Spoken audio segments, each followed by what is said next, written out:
Bird flu వల్ల సుమారు 4,00,000 పైన కోళ్ళు చనిపోయాయని చెప్పేసి మనం వార్తల్లో వింటున్నాము. సో అసలు ఈ బర్డ్ ఫ్లూ ఏంటి? So this is nothing but H5N1 అండి, ఏవియన్ ఫ్లూ వైరస్.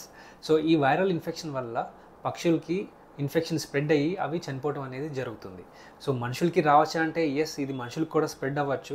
అండ్ మనుషులకి ఒకవేళ స్ప్రెడ్ అయితే మాత్రం సిమ్టమ్స్ ఫ్లూ సిమ్టమ్స్ లాగా, అంటే కోల్డ్, కాఫ్ కానివ్వండి, ఫీవర్, బాడీ పెయిన్స్, హెడేక్ ఇట్లాంటి సిమ్టమ్స్ వస్తూ ఉంటాయి. సో ఈ బర్డ్ ఫ్లూ కనుక మనుషులకి రాకుండా ఉండాలి అంటే ఎఫెక్ట్ అయిన బర్డ్స్ దగ్గర మనం చాలా జాగ్రత్తగా ఉండాలి.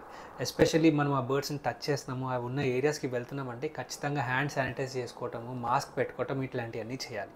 అండ్ ఇట్లాంటి సమయంలో మనం మ్యాక్సిమం కోల్డ్ కానివ్వండి, ఎగ్స్ కానీ తినటం అవాయిడ్ చేయడం అనేది మంచిది. ఒకవేళ తినాల్సి వస్తే అది హై టెంపరేచర్లో కుక్ చేయడం చాలా ఇంపార్టెంట్.